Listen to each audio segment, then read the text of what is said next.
বিশ্ববিদ্যালয় থেকে তারা অনার্স মাস্টার্স করে এবং তারা নিবন্ধন পরীক্ষা দিয়ে তারা বিএড ছাড়া তারা 12,500 টাকা বেতন পায়। এই বেতন কি সংসার চলতে পারে?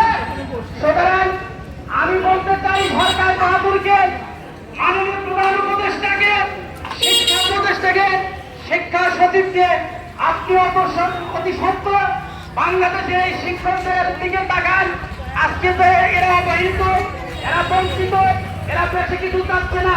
20% বাড়ি ভাড়া, 75% উৎসব ভাতা এবং 1500 টাকা মেডিকেল ভাতা দিয়ে আপনি একটি গ্যাজেট, একটি প্রজ্ঞাপন আজকের মধ্যেই জারি করতে হবে। কথা ঠিক কিনা?